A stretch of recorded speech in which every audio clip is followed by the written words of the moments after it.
Hello, my name is Malcolm Travers, and welcome to M3 Live. Male Media Mind is a grassroots organization dedicated to uplifting and unifying our community through dialogue, insight, creativity, and knowledge. And every Wednesday at 7 p.m. Eastern, I invite my friends to help me break down issues that usually relate to relationships, philosophy, personal development, or anything that could require sharing our personal experience and wisdom. And I would love to get your input as we discuss these topics. Just leave them in the comments and we'll get to them as soon as we can. Let me introduce you to the panel today. You got the talented Mr. Drayden. What's going on, Greg?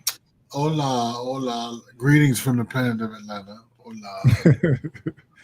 Yes, and you can join Greg and the gang for the Black News every Saturday at noon. I'm sure there's some news going on. Oh, we can discuss. Oh my God. There's way too much news. Oh my God. 48 days. I cannot wait for it to be over. Yeah, right. And also from Atlanta, the Thick Knight himself, Devon. What's going on? What is going on? How's everybody doing? Good. And you can catch the gang on Sunday at 5. A different game. We roll with different gangs. Right? Yes. Yeah. And remember, everybody, Agatha All Along comes on tonight. Yeah. I might have to tonight. It's been so long since I've even logged into Disney Plus, but I might have to check my password. Anyhow, I won't say it up front. I need to borrow somebody's Disney Plus. Anybody? I ain't above it. Shit. What's going on? And of course, Cream from the Cream Diggler. From the Diggler Digest every Thursday at 8. What's going on, Cream? Oh, everything is good. Everything is good. I'm speaking about faith. I'm not TMI, but girl, I've been having the runs all day, girl. It's all good.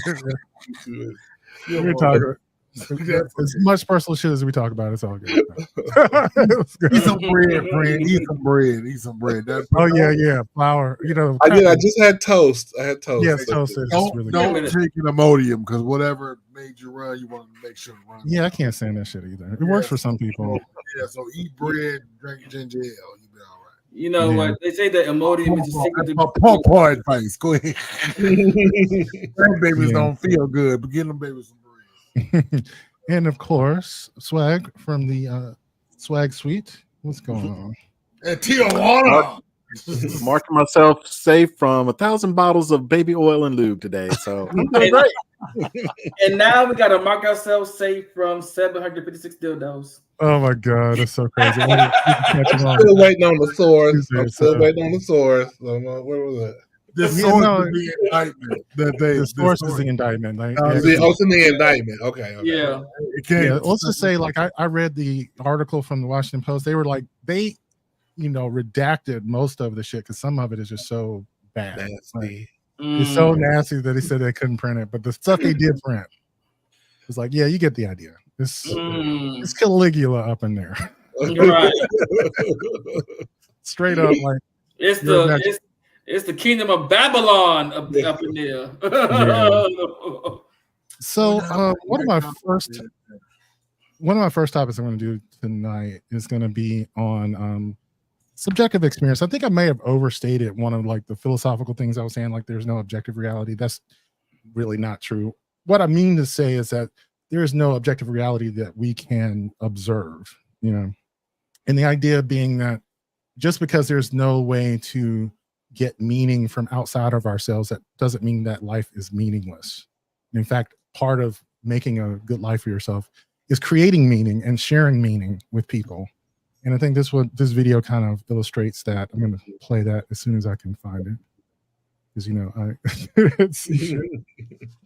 okay, we're scanning. I find it fascinating that the educated or enlightened perspective on life is that it's not inherently meaningful.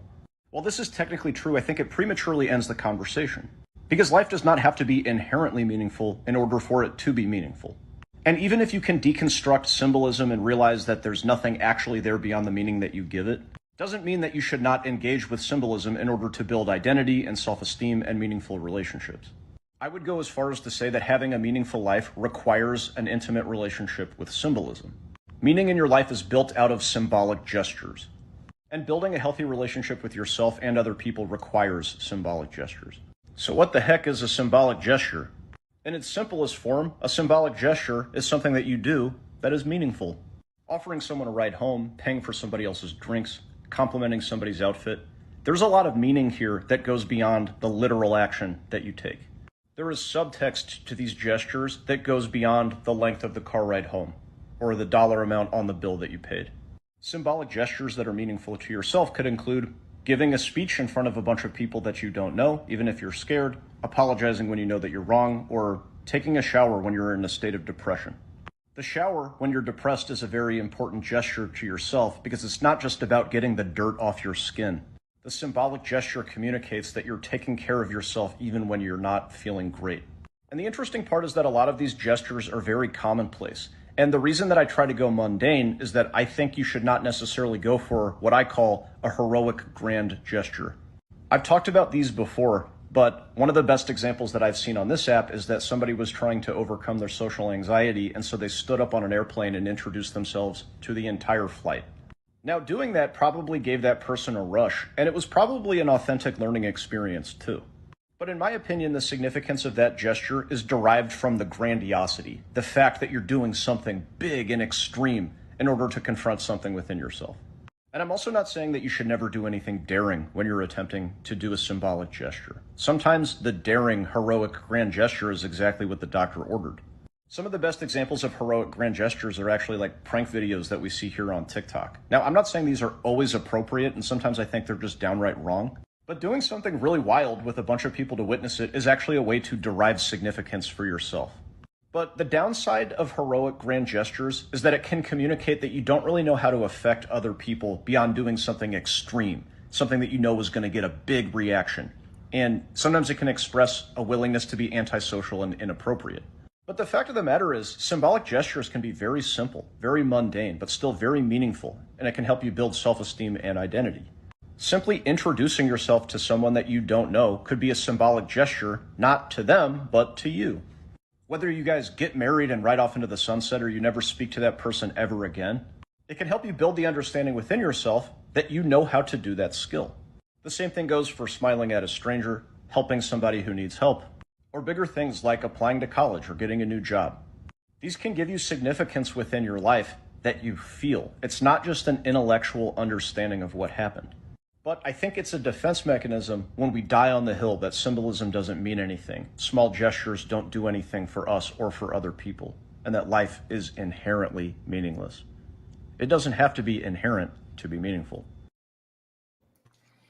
So one of the things I was thinking about was like sort of rituals that you perform and sort of reinforcing your beliefs in certain things. I always thought about that when I think about the gym or working out. I almost see it as like a ritual and in a sort of symbolic way of saying like, I'm doing this for myself or my future self, or like recognizing that it's a way of reinforcing the way I want to see myself, you know. I thought about like what they were talking about, doing things that are uncomfortable. I deal with serious social anxiety. And so I actually do that as well, like introduce myself to people who I'm not even really interested in. Just like, hi, how you doing? You know, like being forcefully, you know, polite and, you know, solicitous of people, you know, on a daily basis. Like, for one, like if it's in a place where you're normally, you know, around, like people just treat you better when you're, you know, kind to people. But it is also for myself to reinforce or to not necessarily reinforce the idea that I'm an introvert, you know, because I thought about that, where like some of the ideas that we have about ourselves are, you know, self reinforcing, you know, like if you always retreat from people all the time, it becomes more difficult to be able to put yourself out there. That doesn't mean that you're not an introvert anymore. You still need to recharge your battery by being alone. And so like the people who know you will leave you alone most of the time, right? Because they know. I have a question. Yeah. Does the same thing apply online? So like with you introducing yourself online, is the same desired effect? I think so. Yes, it's one of the things. I was having a conversation with someone about validation online. Like when some people talk about seeking validation of strangers through things like thirst traps or like pictures of things that you're proud of or vacations that you've taken, and whether or not that's necessarily a bad thing. I think a lot of people shit on it in a way that I don't think is necessary, because I think it is a way of reinforcing your identity. The question is it an authentic identity? Like, are you fronting? Are you pretending to be something that you're really not? I think obviously you're putting your best foot forward, but like, if you really don't like certain things, then why are you showing these things? Or if, like, and I think, yeah, introducing yourself to people, that's something I have difficulty with. I have a difficulty just inboxing people. Like one of the things I was saying was like trying to put myself out there to other people who have podcasts and things like that. Like I often come with a certain lack of self-esteem, like I don't feel like, I don't know why I do that, but I do. And the only way through it is through it, right? Like you just got to do it. And I think one of the ways through it is thinking of it as a ritual or a symbolic gesture for yourself to reinforce an idea of who you want to be, understanding that your actions are the best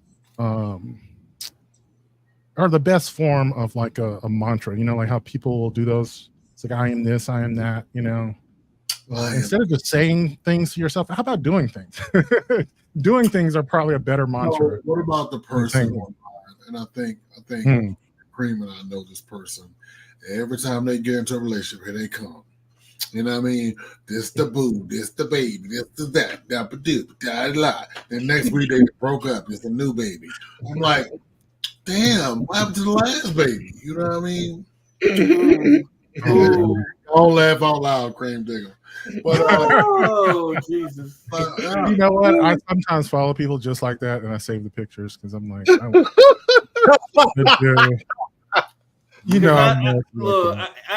think we think about the same person, maybe, or it could be somebody different. But I've seen people like that. No, we talking about the same person. Oh, okay. You gotta do a goddamn forensic deep dive to find the last bitch. Hold on. Now I know my ass ain't crazy, goddamn it. Hold on. Right, like what you just. And I have to call somebody else. Like, that was somebody else 2 days ago. Mm-hmm. I'm like, where are you finding these ramen relationships, baby? Yeah, instant noodles, like so you done ate that one. Now you want another one? Okay, yeah, right. Cool. Literally. They just love. It's say what, Malcolm? Say it again. I missed the first. They love love. They do. They love love. If that's what you want to call it, sure. Them niggas can be in the house with you, be like, I don't know why I feel so alone. Oh my God. Life is Craig, you are so messy. I'm feeling this today. Somebody that fed the baby. Fed the baby. I'm ready to go off. No, because sometimes Malcolm's topics are really a little sublime. Like, I have to reach for the real life application of it all. And and once I find it, I'm like, oh, I know about 10 of these motherfuckers for real. And then it's like, wow. And then or either what the other thing that gets me, these motherfuckers don't never post today, like on vacation somewhere. You know what I mean? And you'd be like, damn, this nigga work. Yeah. Like, wow. Like I know someone who is like that, and it's funny, like knowing them in person versus knowing their personality online or whatever. I can understand like his I don't know, like I knew him before he started doing these vacations or whatever, and I knew this was something that he always wanted to do, right? And I think like when he landed the job that gave him the capability of doing what he wanted to do, yeah, it's just like that's all that's there. Is him on some beach, on some, wherever, and in some country somewhere. It's just pretty much every once a month, right? There's a photo dump of these photos, right? But that's what, I don't know, like it is who he is. He does these things and it is what he likes. And I have a really good friend who they have enough followers to be influencer. Okay, so let me begin. Yeah, you know, and looking at their online life, you'd be like, damn. But they are the saddest motherfucker you ever. You know, I'm like, nigga, you ain't gonna depress me with this bullshit today. You need to whatever you just posted yesterday. Where that motherfucker at? Yeah, You know, and I know we don't want to subject people to our sick, sad world, but I mean, I don't know. yeah. I was thinking about the guy who the video we just watched, and it's really like sometimes I feel like introverted people are forcing themselves to be extroverted for FOMO, because they feel like they're missing out on something. We all doing the same shit, bro. We all at work. We all got bills. We all trying to figure out how to keep our dicks hard for our partners or the people that we want. We all trying to figure this shit out. It's the same. It's the same thing. It's nobody's shit is different. And I tell you, because when I went on a forced vacation in April, I was like, I don't want to go, but I had to go. So, and I didn't like post like a million pictures. So my friend was like, "Oh, you wouldn't, these pictures were great." I'm just not like that. First of all, I don't want people to come break in my house while I'm gone. You know what I mean? Oh, yeah. Nigga had clean around the world. Let me go on there and get that new PlayStation. Wait till you get back to do that, right? Yeah. Right. Make sure you in this motherfucker when you post it. And so, I guess my question being is, I'm not really sure if the same thing applies to social media as person, because I understand that, and I understand who you are in person, but I think you all be like keyboard warriors online. So I think sometimes our experience is different. Yeah, I think people are crafting a sort of identity, and like sometimes it is like a networking strategy, for either friends or dating, or even work, those sorts of things.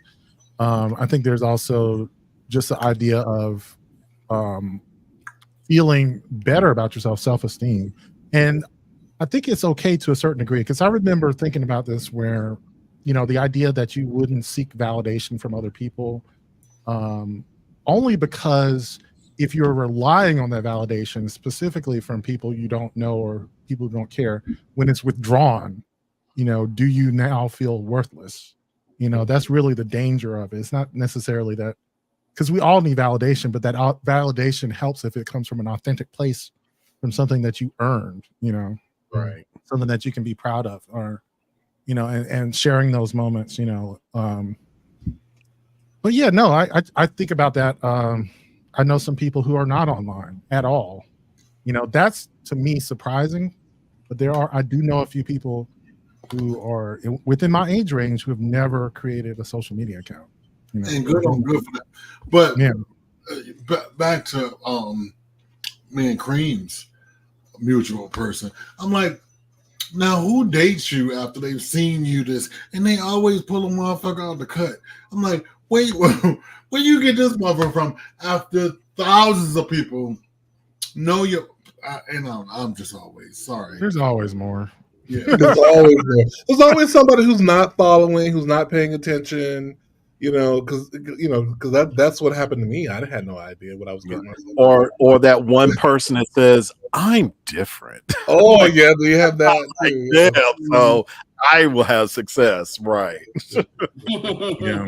Well, Malcolm, to your point about when you meet people and trying to get through maybe any kind of insecurities and things, I think it kind of reminded me of when you're talking about crafting your online image.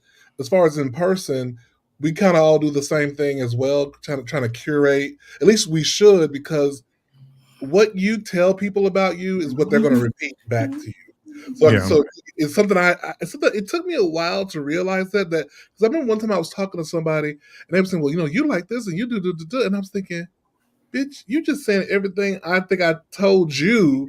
You're just saying it back to me. So something said to me, well, bitch, start telling bitches different things, that you want to have reinforced. And that's kind of what starts to happen usually. Yeah. I think it's good to, try difficult things, tell people about your attempts or things that you didn't do.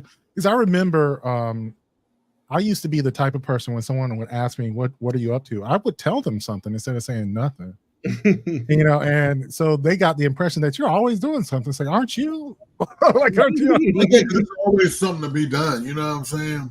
Yeah. Like I totally feel you on that though, Kareem. Because then I started being a little more careful what I post, and I was a little more, you know what I mean? Because I met somebody one time. It was a couple of years ago, I guess. They do this thing called First Fridays here, and like every black homo, and you can imagine people wall to wall. I was like, hey, it's such and such and such and such, and Twinkies are your favorite. And, yeah.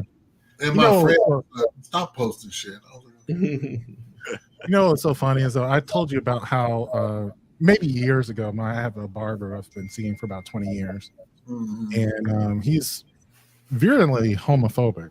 Right, like I remember when Caitlyn Jenner came out as trans, and it was like a whole thing in the barbershop, like just how it was. Right. And and he would say all these sorts of things. And then like last week or whenever I went to the barbershop last, I found out that he listens to my podcast. I was like, so I'm gay. I mean, I don't, it's not a gay podcast per se, but I don't shy away from talking about homosexuality. Obviously, I think last episode was on dating, right? So I was just like, that's funny. I had such expectations of like rejection from him about it. When he was just like, it was kind of interesting. I was like, oh. I was like, okay. Well, you know what, Malcolm? Maybe he never met somebody who was gay before, and then knowing that you were, he's like, no, Malcolm is cool, So maybe I was wrong. We have interesting conversations because he's a preacher, and so we sometimes have like these sort of deep philosophical conversations. And he's been cutting my hair for 20 years, so he knows about family and all that kind of shit, Right. And he does, But it was interesting. I was just like, you never know. Or he might secretly want you. He want to run his fingers through your afro. He loves my hair. This is true. I bet he does. Everybody loves your hair, Malcolm. We might want to dig this a little deeper. If he washes it a little longer, does he linger? But no, it was funny. Up in here. But I was going to say, are there any sort of symbolic gestures that people have made toward you that matter? Like I was thinking about how, thinking about birthdays. My birthday's coming up, and I didn't recognize like the symbology of blowing out candles on a cake or whatever is like a symbolic acceptance of death. Blowing out candles. Like, oh, really? That's just not about that. Like you're counting down to your death, right? Like you're putting extra candles on. Now with that cake, I want a piece of cake before you blow on it. So I want you just make a wish. Blow on that motherfucker. Just make a wish. Yeah, but in a sense, like you're celebrating the fact that you're another year before you die. That's the idea. And I thought about it. Yeah. Well, thank you. Yes, but that's part of the joy of having more birthdays. It's like, like I am going to die someday, but not today. Right. And I'm celebrating. I do think it's nasty. It is true. I'm just like, can you just like, I don't know. So just put the can. So I never like my can, you know what I'm saying? Because everybody, if it's a party, somebody got to eat the cake. So I'm just like, that's why you have a cupcake. You got to have a cupcake with the cake. No, that's a good idea. I never think about that. But so instead of just blowing it out, I just nod to the cake and just pray it. Blowing on nobody's like walking up somebody. I've actually done that. I'm just saying, like it is, one of our traditions. I guess one of the symbolic traditions. Most of us have been engaged in at one point. Right.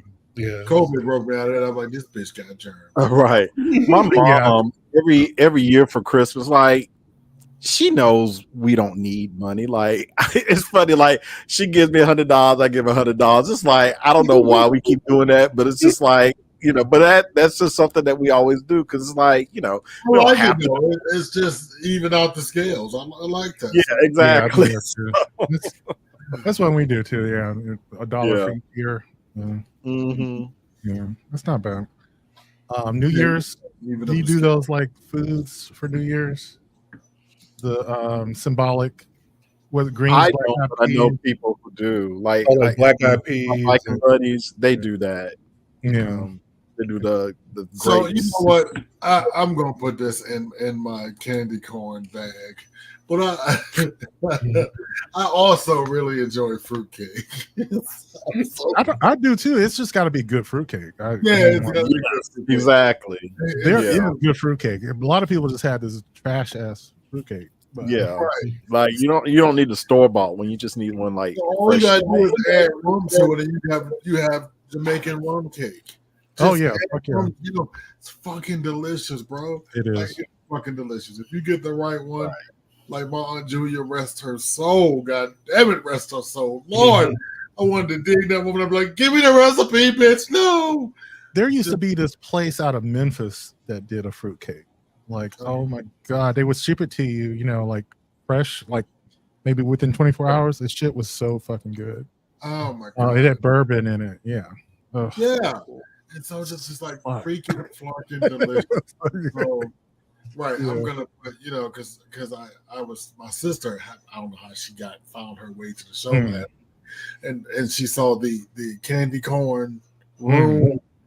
She was like, that was something nasty. I know you just go there.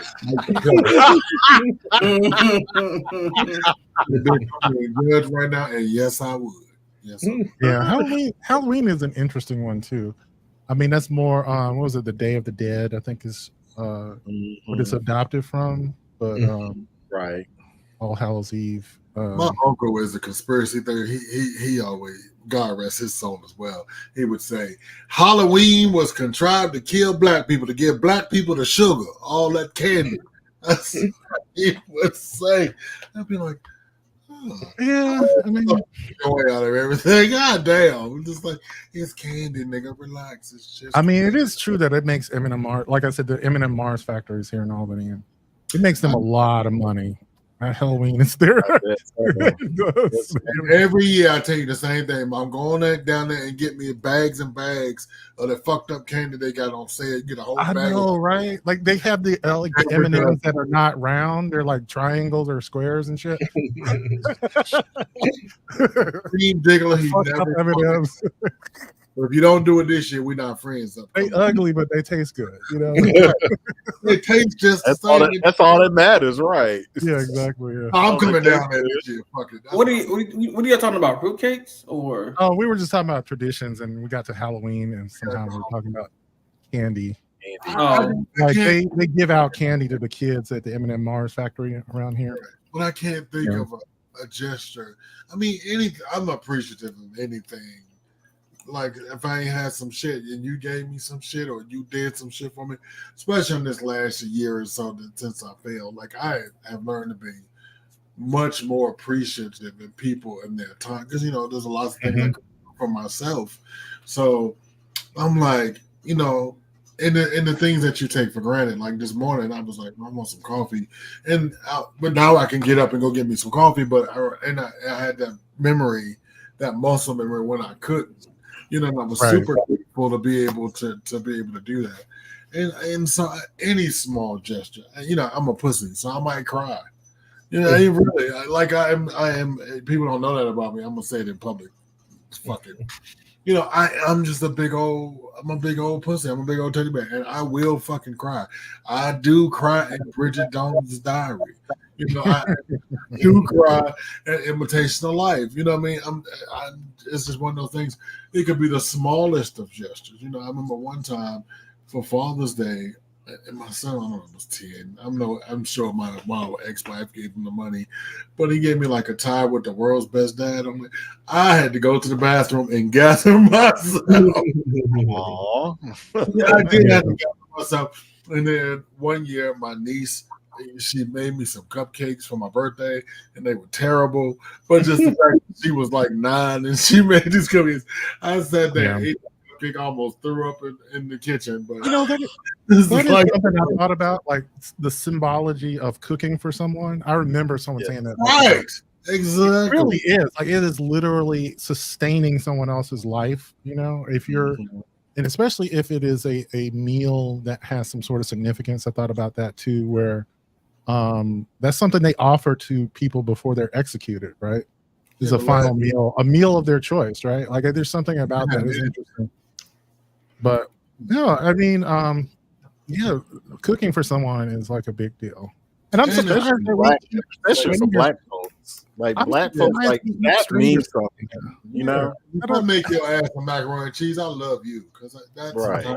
Like we might not have enough for everybody, but it's like if you hungry, come on over here. I'll make you something to eat. Like that is. I think that's one. That's something like that people do also like as a bereavement, right?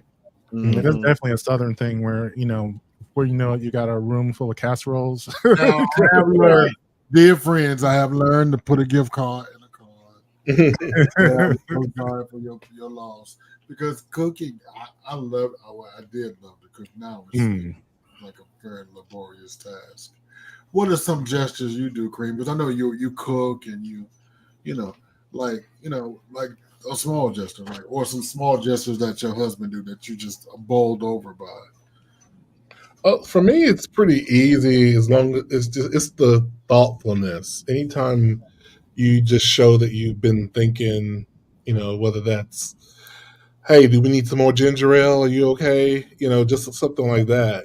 We got kiwis on sale. Right. Okay. Yeah.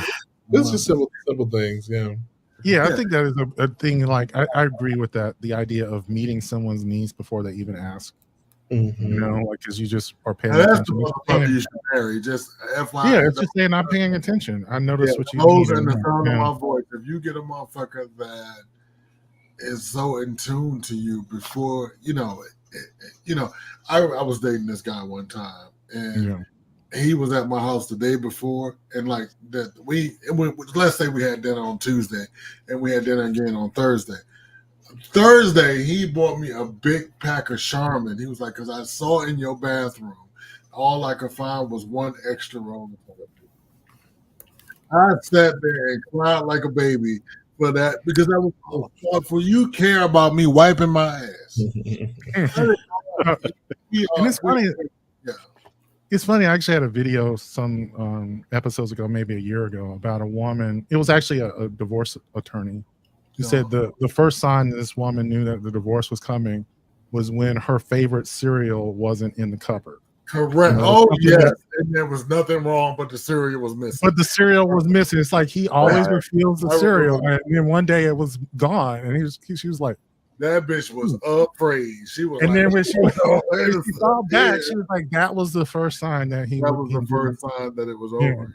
Yeah, and it does. It is just that small and minute. You know what I mean? Yeah. So I'm just saying symbols matter. We make the meaning, but that doesn't mean things are inherently. Anybody, y'all can send me some golden Oreos if y'all really want to be. Those are pretty good. I'm surprised. Anyway, do we have any comments or questions we can respond to? We do. Hold on. Sammy, it took me the longest time to get on social media. Still don't have a Twitter. Just joined IG and TikTok 3 years ago because you're the killer, Sammy. That's why. Malcolm, he wants to sit his nuts on your hand while he. Oh God! Right there. That's why they say don't tell your wish as you blow out your candles. It's your own personal manifestation for the next year of your life. Yeah, I forgot about the wish. Yeah, that's interesting. I'm gonna say it out loud. I need a bitch to hear me, hold me accountable. Black folks who claim that they don't celebrate Halloween. Saying it's a pagan holiday, but be the main one celebrating Christmas, as if they don't also put Black Jesus in. I mean, to each their own. I mean, but yeah, I mean, Christmas is a pagan holiday too. Not Black Jesus. No, not right. What's up, Mr. Underwood? Not Black Jesus. I can see you being a crime straight. Hell with you. I don't need you just to reiterate that, sir. I'm definitely a cooker. I'm sorry. I'm definitely a cooker. I will even bake my next door neighbors a banana bread or a peach cobbler. I'm moving next door to you, sir. Yeah. There are two. I do love a good cobbler. I do. Yes. So what you call it? Cracker Barrel now has their apple cobbler. Oof. I love their cobbler. That's true. I like. Now they went from the peach to the apple. It's fucking. They used to have a blackberry cobbler. Like it was kind of tart. Only on Wednesday. Ice cream on it. Oh my god. Anyway, you still get a good price and a good amount of food at the Cracker Barrel. You get a little mix of racism in there, but it's and a touch of homophobia. But, it's all good. But you get 2 for 1 Reese's cups, amen. Yeah. So I'm going to talk a little bit about rejection and overcoming rejection. So I had this on my podcast. I think maybe it was this episode or last one that's coming out. It's about the idea of like being jaded versus being wise from your previous relationships. I had a ex just say that he felt like I had a lot of baggage from previous relationships. Recently, yeah. And I was just like, did you fight? I kind of laughed. I was just like, kind of like you're sort of setting this up for yourself because like he's forecasting some rejection from me, right. And he's trying to see that it's based in my previous relationship. It's like, I don't think I am, jaded or have baggage. I think I have learned some positive things. But one of the things that might be a sort of type of baggage is sort of the butterflies, the love at first sight idea, having had that for someone who turned out to be so wrong and having looked at them and thought of them as so special. And then in the next, moment, seeing them as like mediocre or even like flawed. The next time I see that sort of like butterflies feelings, like, yeah, I feel it. I enjoy it, but I also know like that's not real, like that is me projecting something onto them. And maybe that's a kind of baggage, but I think I'm going to play this.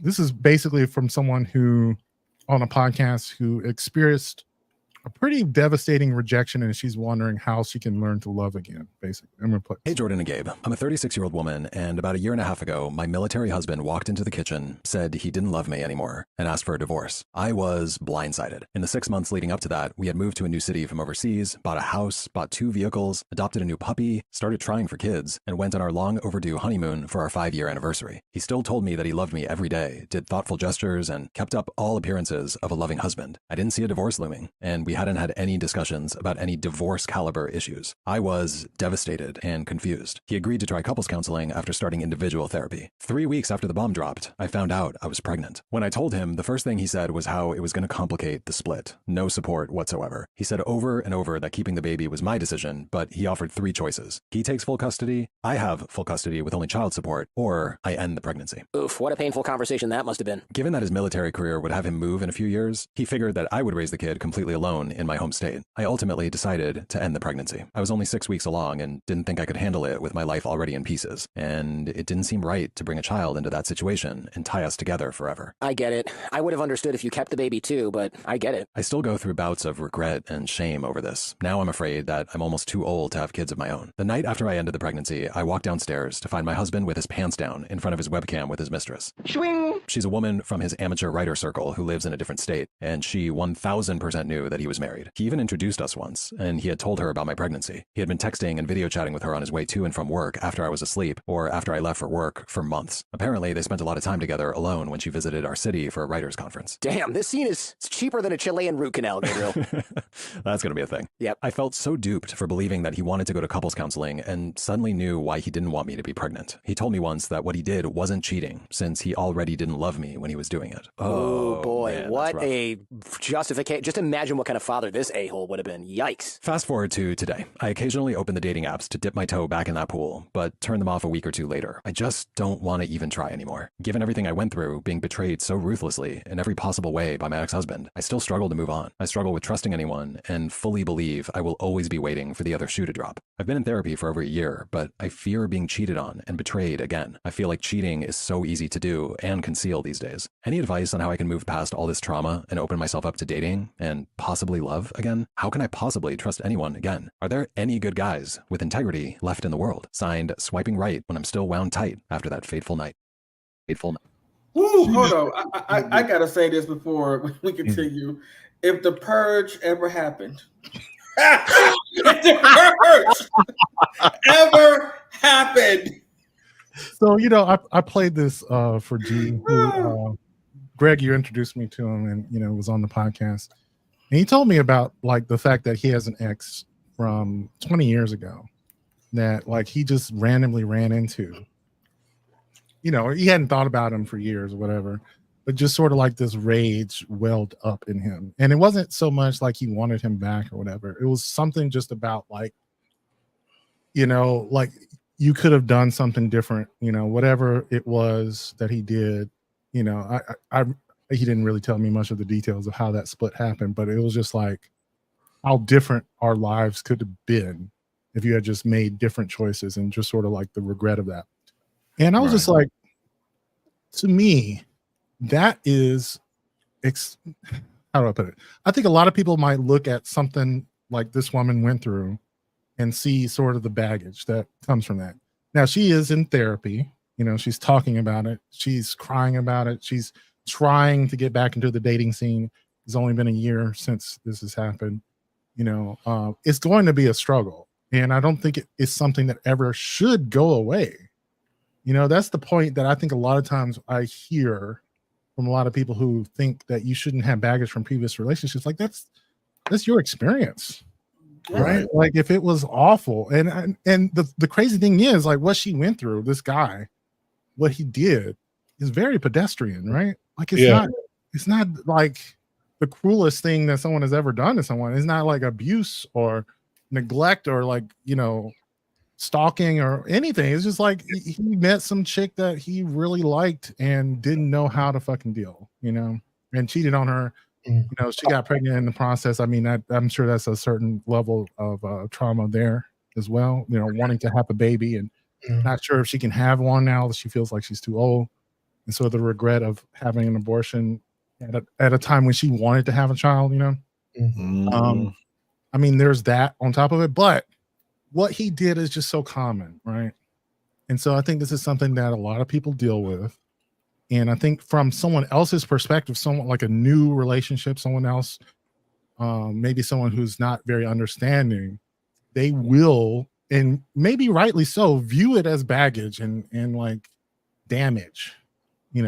There's certainly scars. I think there's a difference between scars and wounds, It's just going to depend on how she presents it, right? Yeah. And how she talks about it on the dates, if at all. Because my thing for her about her fear would be, have you ever had a fender bender? Do you know the statistics about driving and car wrecks and deaths on the freeway, right? Like you get in your car and drive to work, even though you know there's a possibility of these stats, because for whatever reason, you justified that in your head that you'll survive and you're getting fender bender, you got insurance, you know it's a possibility, and you can probably survive it, right? Absolutely. To me, that's the same thing with relationships. With even though you've been cheated on, maybe before she had no concept of being cheated on before, so it was like she said, a total blindside. I mean, I'll just use myself as an example. I'm married. I don't think there's no cheating generation happening or would happen. But there's also a part of me, girl, that's like the bitch is ready for anything. Okay, like a bitch is prepared to be like, oh, that sucks. That's embarrassing, or that's whatever the case may be. But we shall rise again. I think you have to just know that you will survive. I totally resonate with that. The idea that you have faith in yourself to be able to deal. you know, and that previous experience has actually hardened you in a sense. Like I've already proven to myself that I can survive this. Yeah. So in a certain way, you can say like, I know that I can survive it again if it were to happen again. Mm-hmm. You know, that's one way of like turning it on its head. I think there is like a point at which you don't force it, you know. I think there are other ways of building your self-esteem that are outside of relationships, like pursuing your interests in ways that build confidence, and you know, like being social in ways that are not necessarily romantic. Yeah, like things that are healing, things, you know, truly engaging yourself in ways that yeah, which will be, you know, a plus to a relationship whenever or if ever that happens again. You know, decentering that need to try to force yourself to move on. But I don't know. Just saying, like, shit happens. It does. It does. We do get over it. I don't know. I don't know. And it may be harder. I mean, you know, and I don't mean to sound sexist, but you know, I think women generally tend to have a harder issue sometimes with it. You know, I mean, you know, we guys, we go through people. It's like, okay, you know, on to the next one. But I don't know. I think sometimes it feels like women just have a little harder time because, like she said, you know, she's sitting there thinking like, you know, everything was fine, and you know, there was no signs, and you know, she's getting ready to have a baby, and now it's like, oh, by the way, yeah, I want a divorce. So yeah, I can imagine that would be difficult for anybody. But I don't know. I just and I shouldn't have said it that way because like I'm not trying to be sexist, but I just it just feels like women would probably have a harder time with this and have a harder time moving on. I think it's probably true though. I think especially in a homosexual relationship because we're both men. And I think we understand the thought processes of men being, you know, allegedly. Men being men, right? Men being men. we know men signs. I think there had to be a sign. She just didn't know men signs. So the fact, let's say for example, he wasn't coming on to her and trying to fuck all the time. She thought he was just respecting her low libido, when really that nigga was checking out and had took his energy somewhere else. It's like, you know, whereas a dude to dude be like, something wrong. You ain't trying to fuck. You know, like there's just I just think there's probably some male things that maybe she wasn't attuned to that were signs that were probably there. Yeah, that could be that. My thing is she needs some black dick in her life. Black dick, knock it loose. She'll be all right. She better be careful if she. Be careful, girl. Like, I don't want to end up like Shigs and Gigs and say the wrong thing. Gonna get that Glenn Close wig and her shoulder gonna be out. Oh God. Hey Johnny, what's going on? Hey John. Oh, I love your shirt. Oh, thank you. Wait a minute. Well, y'all ain't got to stop talking because I popped in. Well, oh, Lord, the dead has arisen. That's right. Lord have mercy. Not the dead, though. Not the dead has arisen. I'll take that as a positive, though.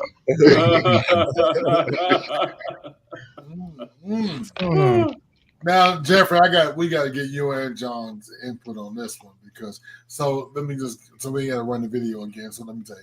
So the woman had married this military man. They just moved back from overseas.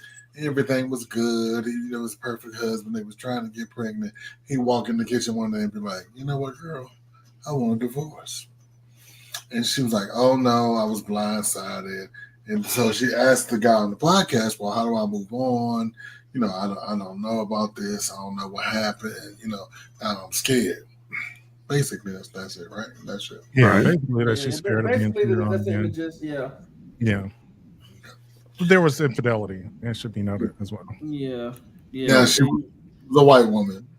That's just what they say. Actually, we don't know that, but you know. What kind of testing about that? Yeah. There's a lot of black military people. I'm just saying. Like, now, whose part was the infidelity on? Hers or his? Oh, his. Oh. Okay. Yeah. Yeah, he just and he asked for the divorce. Yes. She found out about the infidelity after, also she had an abortion. She was pregnant when he asked for the divorce. So. Oh, and wow. she caught him in the kitchen with his pants down with the webcam with his mistress.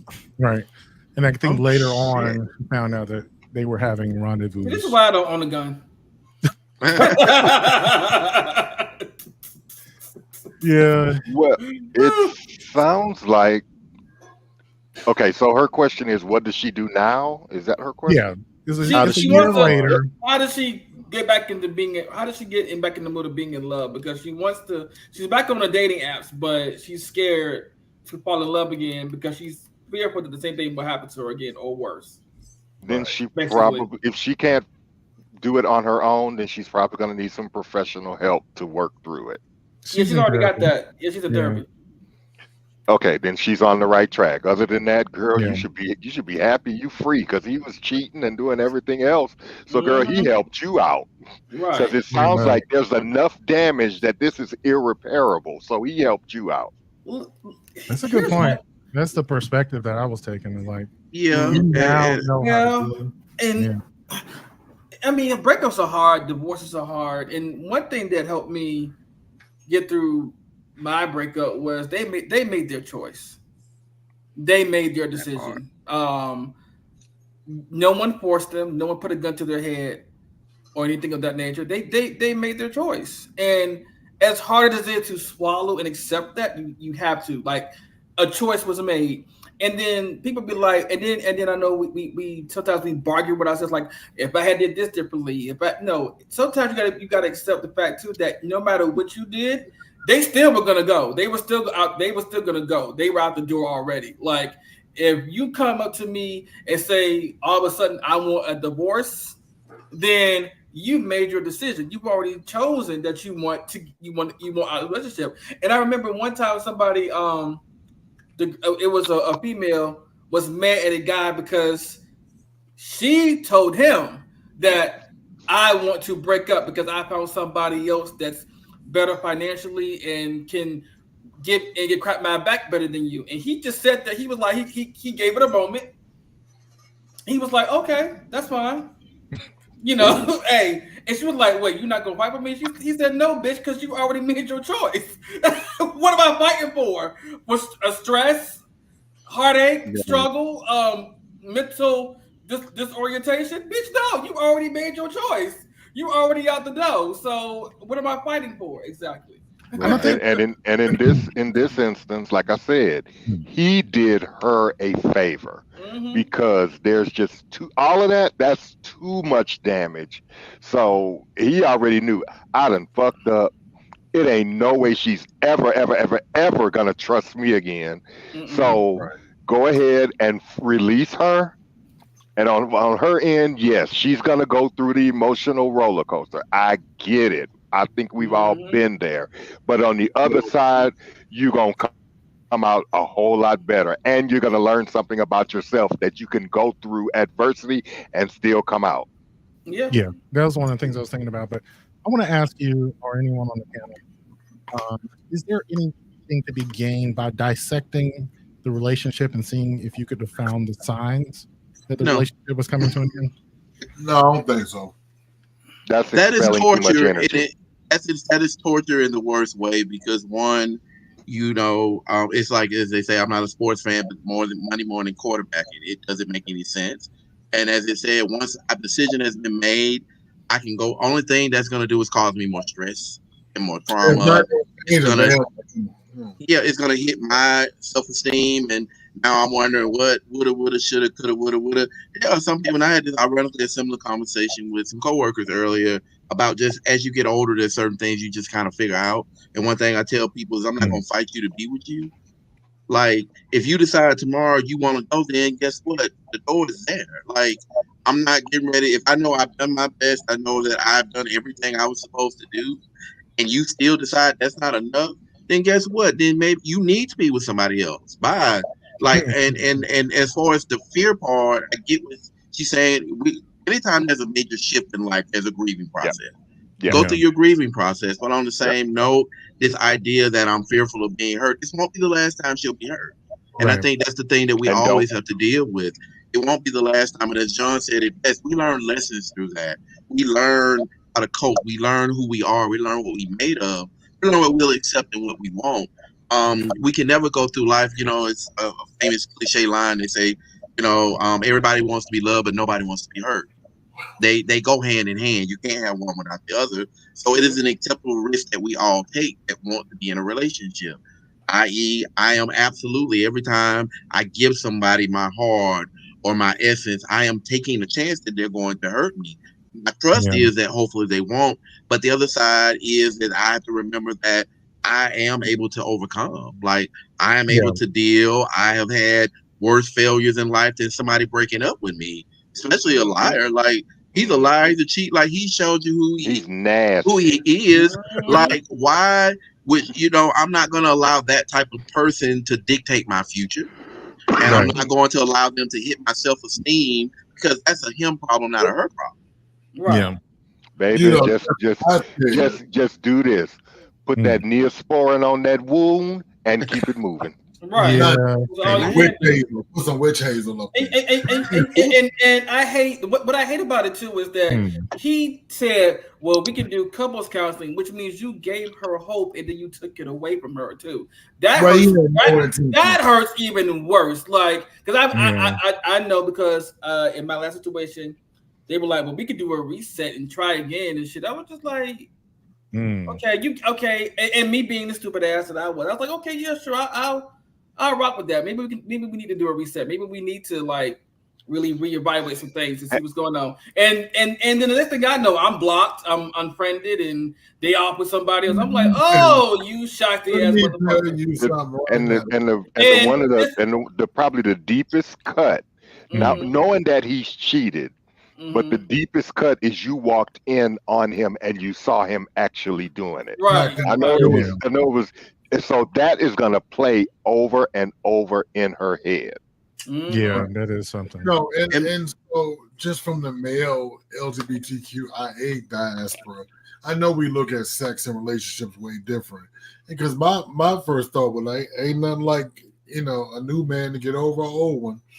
I mean, you know what I'm saying? And there's something in that. I mean, you take a little time off to heal and all stuff, but I mean, it's you have to kind of get back on the horse at some point. No pun intended. Fuck it. Yeah, it's not in my opinion.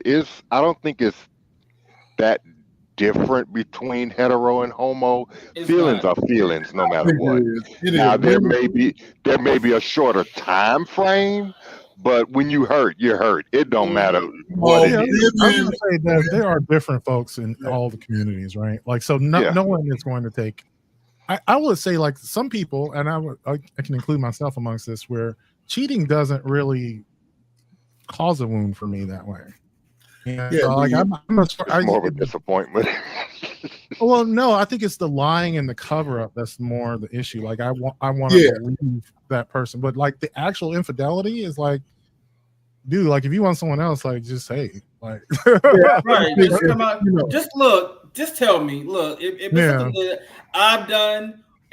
First of all, we can have a conversation like, is there anything I can do better? But before we even get to this point, is there something that we can do together to make this better in our situation, our relationship? I would rather you do that than to go out and cheat and sit behind my back and everything. And if you do find somebody else that you feel like is more suited for you, let me know. I would be like, okay, deuces, and I would be out. I have no issue cutting you off, letting you go on and do your thing. And then I remember years ago when I did that with an ex, they got upset because when they said they didn't want to be with no more, I went out, did my thing, was partying with people, hanging out with people. Where you be going? Who you with? Why are you worried about it? We are broken up, sir. Yeah. Why the fuck? Come on, I like it. Come on.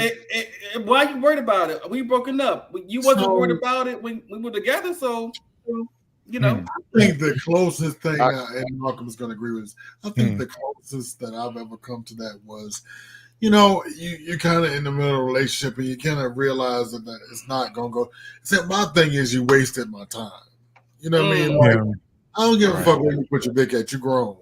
And we can, even if you want to, we can talk past that point. We can work past that point. It's just, but then it's all the energy that you've expended trying to tell this lie. You could have been trying somewhere making some money. Oh, asshole, motherfucker. You know what I mean? But you have, you know what I'm saying? You have expended all this, you've taken all this time. We've undoubtedly put all this resources into it. But I just, to John's topic, I just think we look at it a little differently. I think women and gay men, I think Venus and Mars, I think it's two separate things, because women, well, white women are a little more trusting. Black women going with their purse clenched tight, you know, they're kind of expecting it, and so are we. But white women, oh, he loves me, you know, I'm on cloud nine. What's her name was on the Real Housewives of Beverly Hills? She was married to Harry Hamlin. What's her name? Lisa Rinna. Lisa fucking Rinna. How can I not forget fucking Lisa Rinna? So Malcolm, Lisa Rinna, she's been on TV since God got the news. You know what I mean? She got pouty lips and all this. She looked like Mickey Mouse.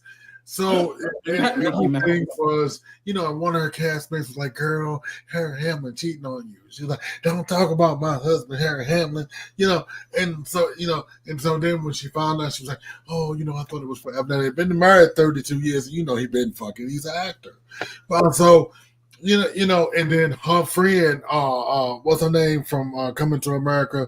What's her name? Fancy from Garcelle Bouvier. No, Garcelle Bouvier tells her, "Girl, all men cheat," and all the white women were like, you know, and that's when I became not my husband, right? And these bitches all start checking phones and shit. But I just really think black people and black women and black men think about this totally different, because you know, a black woman, she will leave, but if she has children, or if she wants a thing like she wants children, she would have kept that baby and made that man suffer for the rest of his goddamn life. I think that's something we can get back into. I'm going to move on though. Let's see if we have any comments or questions that we can respond to. Okay, great, with the personal Grubhub. What you eating? None of your business. It's gone. Always in my plate. No, I'll tell you in a minute, Sammy. Why didn't she cut his dick off? Oh no! Damn. You don't advocate. Look, Lorena Bobbitt. I didn't finish. Right. Oh god. She better than me. I would have went to jail that night. That's the reason why I don't allow myself to be loved. That's not the reason, Sammy. I'm not going to destroy my life just because you decided to cheat. You know, the funny thing is, I'll cut your power cords, but I'm not going to go to No, it is funny. Like, I've actually had that response of seeing red. So, like, you know, from like an emotional thing where I actually caught someone, you know, doing like porn with someone else. Like, I found it on their computer, and I was just like, in that moment, I was angry as fuck, and then like it went away pretty quickly. I was just like, whatever. Well, you know, that's a career goal. It's a career goal. Yeah. For one, it wasn't during our relationship. It was just like something about seeing him fucking someone else like made me so like jealous. Oh, that wouldn't have made me no different. I've been like, oh, look at the baby. Go ahead, get that money. Get that money. Yeah, no. If it was before, I think it was before.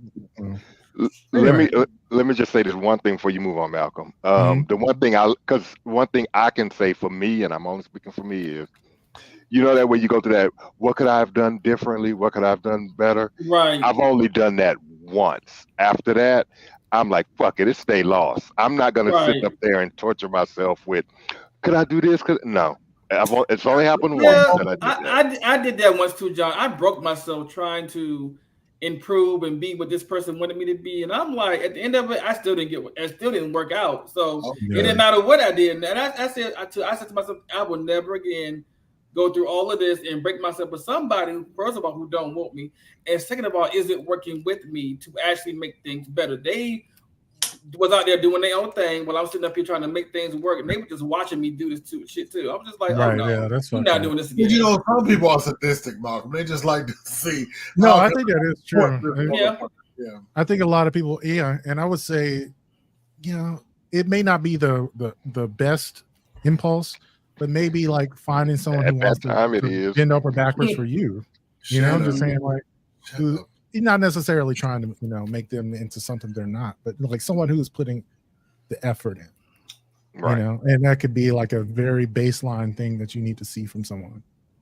Anyway, the next topic is going to be on lying, and I'm going to play a call from the Savage Loves cast. It's about a specific lie.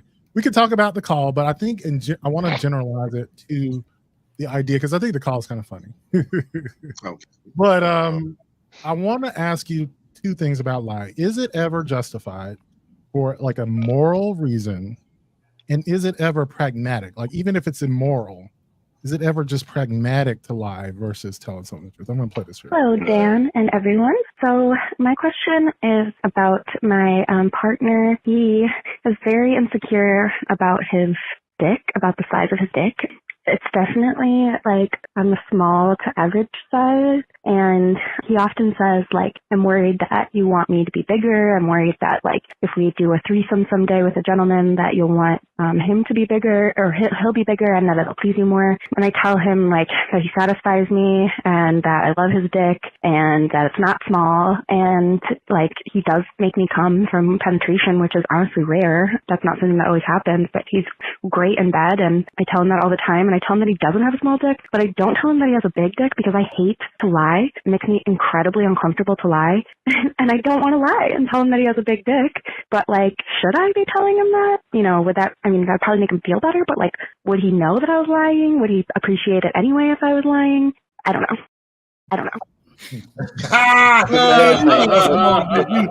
Now you know what I'm sorry, but the math ain't mathing for me on this, because you're saying his dick is not big, it's not small, but you're still getting pleasure. She said he's good in bed. Yeah, right. So I'm trying to find the find the problem here. It sounds like the problem is with him because he's insecure. Yeah. That's the problem. You can have this is the funny thing, is that I've known dudes who had like very below average dicks who are very like proud of it. I mean, like they absolutely like, I'm gonna screw you to death. And like, this is painful because it doesn't actually this is horrible. I'm just saying, so you can have an average dick and be good in bed and still feel insecure about the size of your dick because you use something in porn made you feel insecure. That's what did it, goddammit. You know what, Malcolm? Somebody used to be on this panel that has that attitude. He's no longer with us, but I do remember a comment that person made that, come on, let me wear that out with this little old dick. So I remember that. I missed that one. Okay. Yeah, I know what I'm talking about, right? No, but I tell you what, confidence is. Confidence. Tell us your Patreon. Yeah. Okay. Confidence is very sexy, but it does need to be backed up by reality. I mean, it doesn't. I mean, but if you know you've been a small Johnson and you gonna tear that ass up, hey, listen, that's you facing the truth with that thing. You know what I mean? Like, yeah. I don't. In this case, so I would continue not to lie to him. You know what I mean? I think she's walking that line perfectly. Hey, you please me, and that's all that's important. All the rest of the shit is off to the side. You know what I mean? Right. I think I'm going to say I've been in this situation. I think she's just getting annoyed with the insecurity, and she kind of wants to put it to bed. And she's like, okay, I'm just going to lie. No pun intended. I'm going to lie to him so he'll stop being so fucking insecure. But he gonna know she lied, because if you have a small penis, you know you have a small penis, and there's nothing wrong with that. There's nothing wrong with that. Yeah. So if he start busting out Big Daddy, it's gonna be disingenuous. But she needs to literally just, no pun intended, stroke his ego and maybe say something like this: baby, I love your dick, so that he can feel a little more comfortable. keep it the same. Like I don't understand what the problem is in this thing. Because she's like, well, I don't want to lie. You're not lying now. I don't, she's like, oh, you please me. If I'm saying, like, she's getting annoyed by his insecurity because I've been with a guy like after every single time he wants some reassurance. Like, was that good? Did you enjoy that? Was that like, bitch? I was screaming the whole time. Like, what do you? Right. That's what you need, right? Exactly. Yeah, why that do is it's super. Michael, what did you say? Yeah, little fella. It was just perfect. Like, I'm just saying this part right here. This sucks. Where you ask me for reassurance, this is horrible. And if she lies, then he's gonna be like, "Wait a minute, you ain't never said that before. What's going on with you? Why are you telling me this now? You ain't never said that before." Because this has happened. I think we all have been in a situation where we try to spice things up a little bit, and then somebody's like, "Where did you learn that from? You ain't never done that before. You doing something, ain't you? Where'd you get that from? Who you been with?" It's like, well, damn. But also, I think that the insecurity here comes from the adding of someone else's, because she talked about doing a threesome or something. My thing is, this is what we talk about, open relationships. If your ass is not secure enough to go play, then stay the fuck out the field. Like, if you're gonna be that intimidated, somebody shows up to the table and they dick bigger than yours, then you don't need to be playing with other folks. Just keep y'all's relationship closed and do what you do, because like you said, doing sex, hell, everybody's done that. Oh my god, you're killing me thing. Ain't nobody telling me I'm like he's King Kong or something. Like, he knows his limitations, but like you said, this is not a lie thing. This is an insecurity thing. Like, I'm not getting ready to go through that with you, because like you said, if you satisfy her, she even said it was rare that she comes, I guess, through penetration. So he's evidently doing something right. And if you need your ego so like that, mean it's like a fucking chihuahua. Chihuahuas don't sit there and they will bark at the biggest motherfucker in the room. They don't care how small they are. You need to be a chihuahua here. Yeah, nobody, you're timid behind sitting up here talking about, you said, oh my God, this women are attracted to confidence. Men are too. But especially women. If a woman does not feel like a man is confident in certain ways, especially certain women, they need that motherfucker to be like, bitch, I'm gonna pull your hair and I'm gonna do all this stuff, and it don't matter how big it is. But at the end of the day, your ass came and you were satisfied. That's and like that person that was on our panel that was like, I'm gonna take this little dick and tell you, But so I think the nigga is just a cuckold. I think he just wanted to see her get fucked by big cocks. Yeah, I do. I think he's maybe the opposite of that. Like he said, he's afraid of it. Yeah, but he's afraid. Don't do it. Yeah, no, right? Like, why would you even bring it up? Right.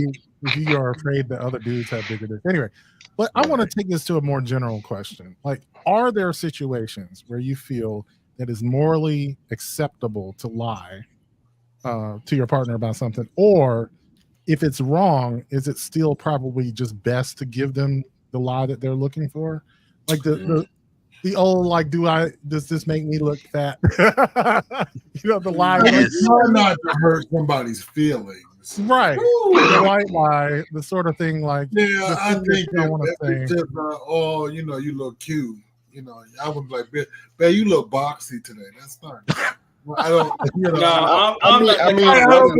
wants to do that, because bitch, I got in trouble for that. So I learned the whole. Listen, I'm gonna tell you the truth.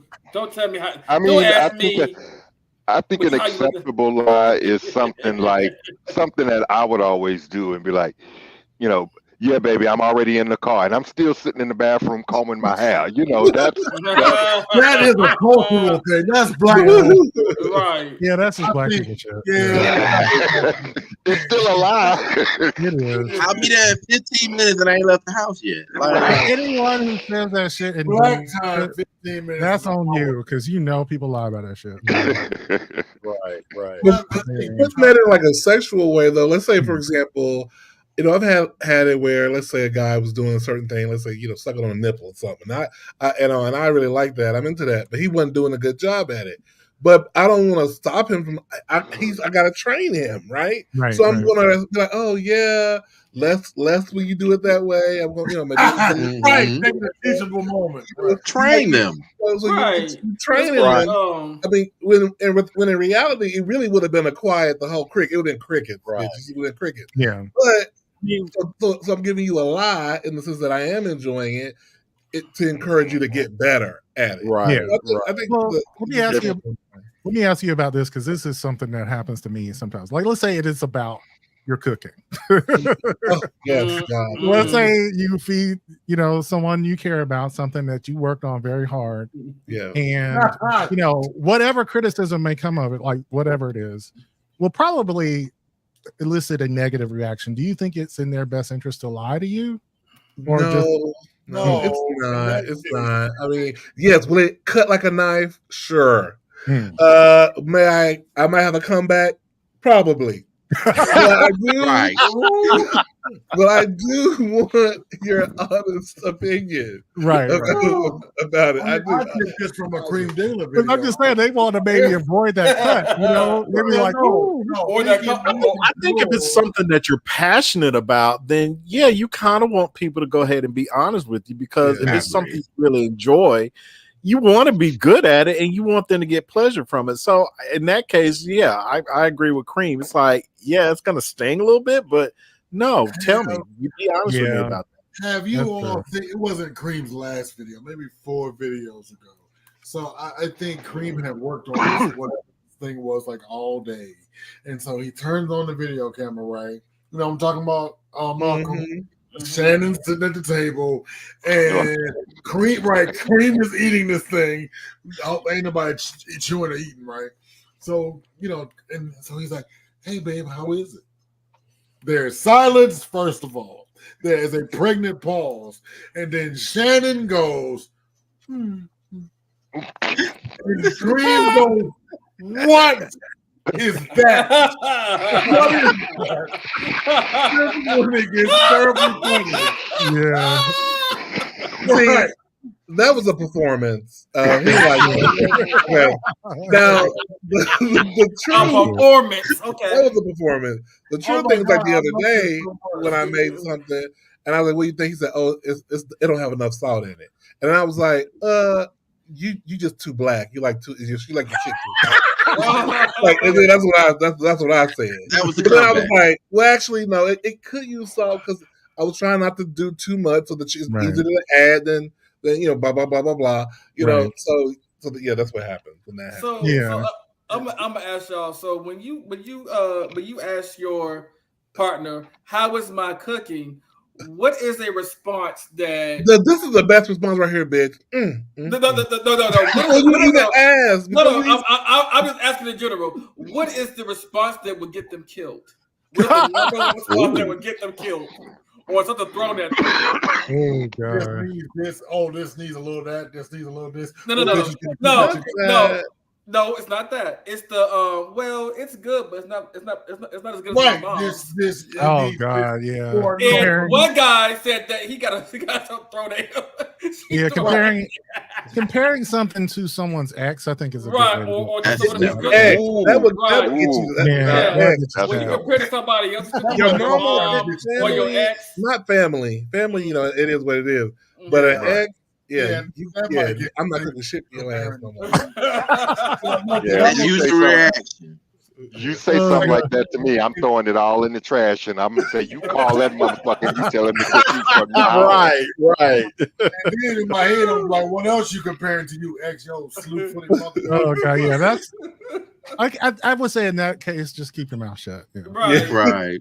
If that's the first thought that comes in your mind, we all know, yes, absolutely. Stuff that down the memory hole. I never thought that. But when it comes to something, I will tell you the truth. I'll be like, baby, it's a little bland. So I will tell you. Yeah, but I think it's about delivery too, though. It's how you deliver it, because just because you didn't like it or you didn't feel it doesn't mean you had to be nasty about it. Right. So, like you said, if you say gently, maybe, like you said, maybe try this or a little of that, or maybe that just didn't hit, and that's one thing. But if you just nasty about it, That's where the cut comes, because now I'm not really mad that you didn't like it. I'm mad about how you said it. Right. Yeah. Okay, Like, remember so that this video Sasha that you said played, something like Malcolm? this. Go ahead, Swag. No, I was just saying, remember that video you played a while ago? It was like two people, they were whispering in the library, and she was telling, like, let me, like she's not liking the way he's doing. She's like, here, let me show you what I really like. And it's like, yeah, so like the delivery does matter. Like if you word it the right way, they'll probably be okay with instructions rather than criticism. Yeah. I exactly. think I can do that. I could say something like, baby, your sex is good, but your mashed potatoes is nasty. I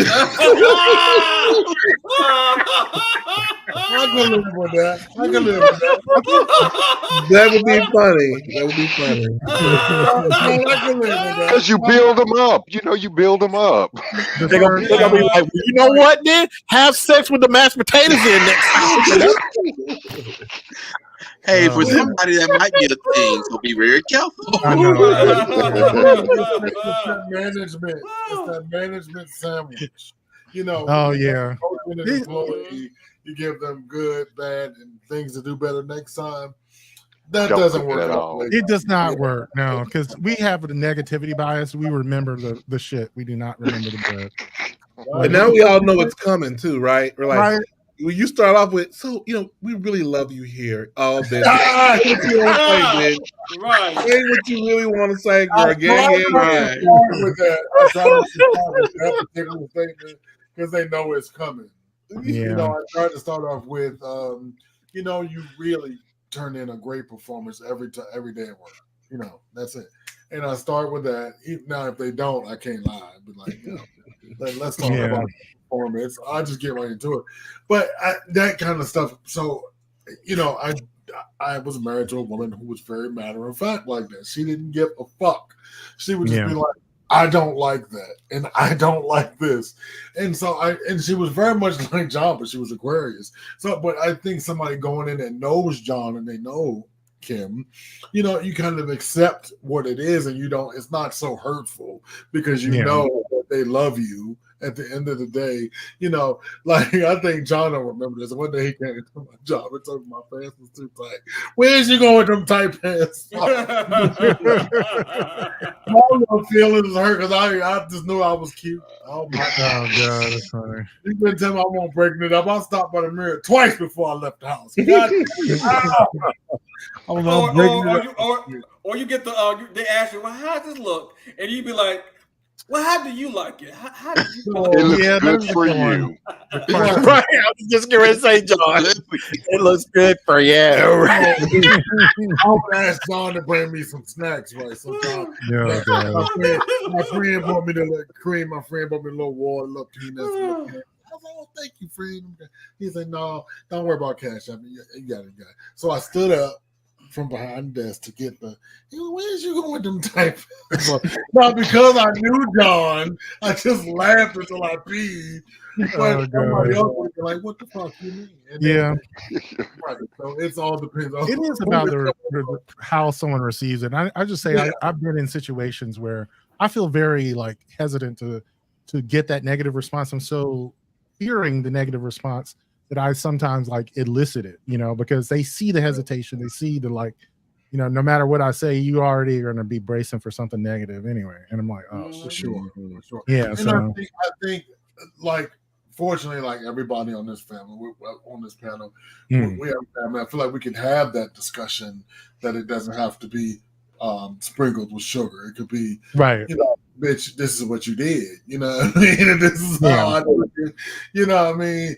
And then we try to work through whatever it is. But some people, and that sensitive friend, Jeffrey. You know that bitch that you can't say nothing to. Right. I went to my homeboy's house, a few weeks ago, and I was like, I'm using this apparatus to walk with. Why do you have shit in the floor? Why is everything everywhere? And I was like, I'm not coming in there. Damn, Greg, I've been busy. No. It ain't got nothing to do with me. I told you I was coming. I'm in rehab, motherfucker. No, I'm not coming in there. And then I ain't heard from that motherfucker in 3 weeks. I don't care. Wow. Our friendship can't survive me telling you to clean your damn house up, bitch, for my own personal safety. Oh God! All right. On that note, let's check our comments and questions. I went, Swag ain't let me use his washing machine last time I was at his house. You know, that is a lie. Stop telling that lie. I had to go home with the clothes there. I was like, friend, can I use your, can I wash this before I go? No, not my new washing dryer. Use the old one, nigga. No, I'm just playing. Nate James, welcome to the program, sir.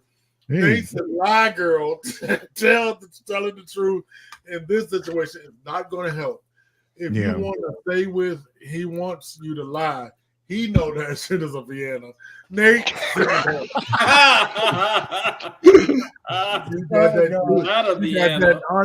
got that honest newlywed energy. You said that. Good evening, sir. How are you? I told you I was coming over and you couldn't be bothered with cleaning the inside of your guest bathroom toilet bowl. Right. Then I gotta go down the street to the Piggly Wiggly and use the bathroom because right, we're not doing this. We're not doing this. One more thing on the woman with the guy's dick thing. I think he could look for other descriptors instead of saying it's so big. Right. It's so hard, it's so throbby, it's so this, whatever. Right? It's beautiful. It's the most beautiful dick I've ever seen in my life. It fits me so well. It fits me so well. Or providing he is circumcised, why don't you just say it's got a big old head? Don't worry about the length. Just talk about the head. What if it doesn't? Yeah, I mean, being some honest. I can see what you're saying. Like you have to. The thing is, though, like the penis. Okay. Unfortunately, like some people want a certain, like if it's an insecurity, there's no getting around it. But on that point, I got funny videos. Some of them are going to be. Anyway, let me just hit play. Are they bad videos? Well, this is that ESMR thing. I don't know why people like this, but it is. Oh no! What is it? Is it arts and crafts? No, they just like the sound. It's the sound. Oh, so it sometimes gets right. Sounds like wet pussy. You don't want to buy a free Wi-Fi. No, Edna. Yes, Edna. They couldn't keep up. That big girl, no, she shouldn't even try. Iron and steel. What girl keeping up now?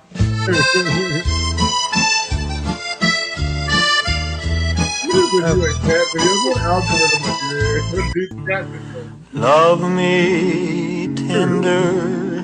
Love me true. The child would never. Yes, he would. Yes, he would. Yes, I think all the time.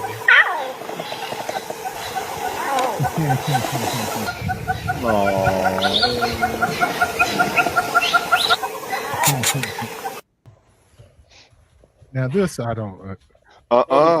The Puma, bro. Привет. And when he get ate up, baby. When he get ate up being a newspaper. Now say that's the baby, Greg. Say that's the baby. That is not the baby. That is well, I love this. You could at least buy me dinner first. Right. I mean, stop by a taco truck. I like seafood. 3 barbacoa tacos. I got fancy feast. Wait, what are you doing? No, stop. I wouldn't do that. Stop, no. It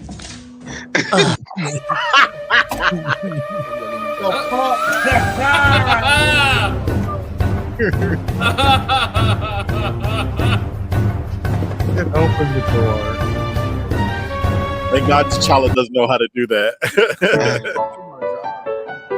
Baby hippo.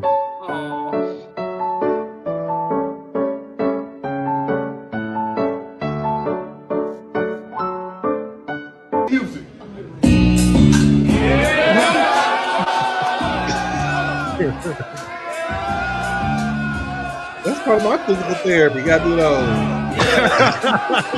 Kegels, yes. 7. Oh, yes. Nice. I love this dude's hair though. He has like.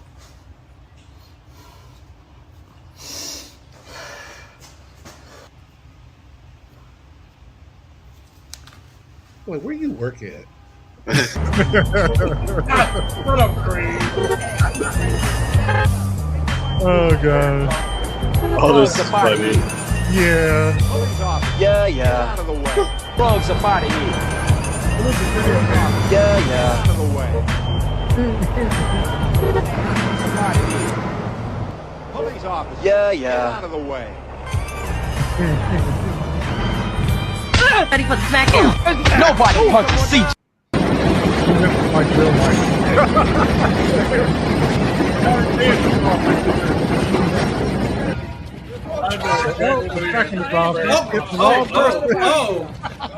Like, wait a minute now. I'm just standing here. What you punching me for? Right.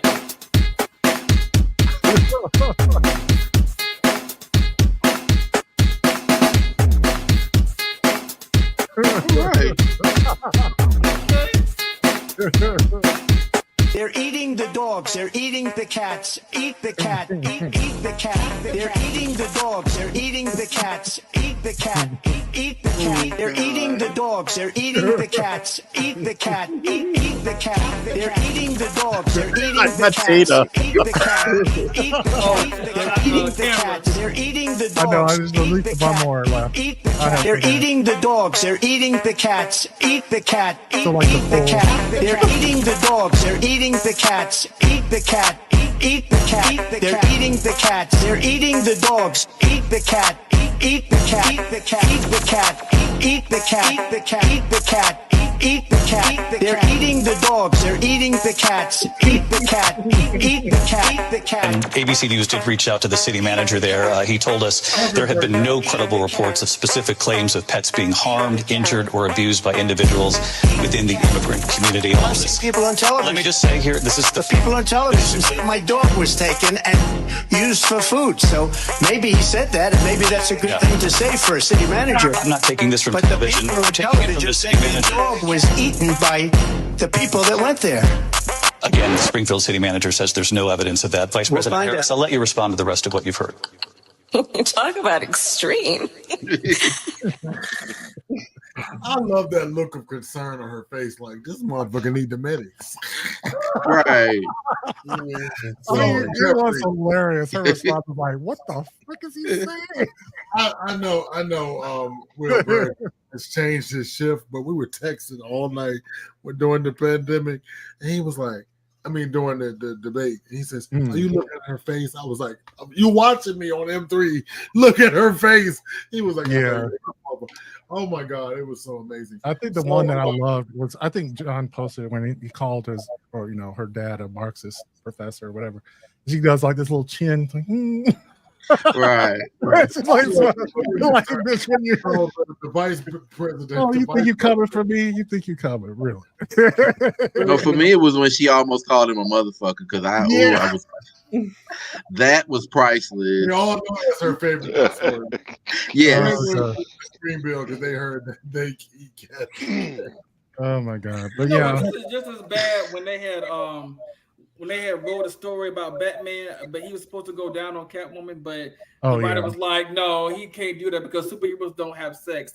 They don't do oral sex. They don't go down on women. And then everybody made beeps and videos about Batman going down on Catwoman. That's crazy. Yeah, I could be here for that. The just a quick programming note. The vice presidential debate is October the 1st at 9 p.m. I don't know where it's going to be airing, but I'm sure. I don't know if that's a Wednesday or a Tuesday, but I think it's Tuesday. Yeah. I think it's Tuesday swag. So yeah, it was a lot of fun. Swag. I'm glad we got to see it. I couldn't hang with you guys, but I'm glad I watched it. Okay. Because then it definitely informed the reactions. It was so much better than I thought it would be. Like, I was hoping it would be good. That debate was fucking amazing. Anyway. And so I think Coach Walls is going to get JD. I think he's going to get it. Yeah, I think it's going to be good and delicious. Can't wait. Let's move on to Patreon. We'll talk about it a little bit more. But, of course, come back tomorrow for the Diggler Digest at 8 p.m. It's gonna be the so Black News, good. Right. the Black News Saturday at noon, and of course the Blurred Council Sunday at 5. Come back and have lunch with Greg and I on Monday at noon, and the Swag Suite Tuesdays at 7. Follow John on Instagram at the Double J Chronicles. I also have new episodes of the M3 Bearcast on all your podcatchers for your listening pleasure. We're going to go to Patreon. Everyone, if you'd like to support Male Media Mind, go to patreon.com/Male Media Mind. We have after shows, also have like the podcast early for our pod, and we also have groups. I've been dumping so much porn. I found a hard drive. All right, Malcolm did it. We noticed. All right. We noticed. I thought about that. I was just like, damn. I said, Malcolm over there having a freak off. He over there having a freak off. I'm only posting a very small fraction of what's in that hard drive. Oh God! Damn. Only a small fraction. Well, y'all, that means there's a lot. That means there's a lot in there. No, yesterday he found 1990 through 1998. I found some. Oh my God! I found some old shit. Oh. And y'all have heard the latest that's come out of the Diddy Chronicles, right? No, what about the dildos? We were talking about 700. Yeah, we're gonna talk about it. 785. Okay, we'll talk about it on Patreon. But yeah, and I'm sure Thursday you guys are gonna like. I can't wait for the graphics that Cream Digger. I've been waiting all week. I can't wait for the graphics and the music. I'm so excited for Thursday. I'm good for Thursday, and we will see you on Patreon.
Yeah. So I mean, I guess I read some about the indictment from what's that? What's that? It's my TikTok. I'm sorry. Yeah. Sorry. So yeah, I read a little bit about the indictment, and yeah, they have a pretty long, extensive catalog of things that they are investigating. Like it's so much. Like it's so much. It's not. The only thing is I don't know the people because they also are hiding people's names or whatever. Mm-hmm. But like there's a lot of famous people in the list of people.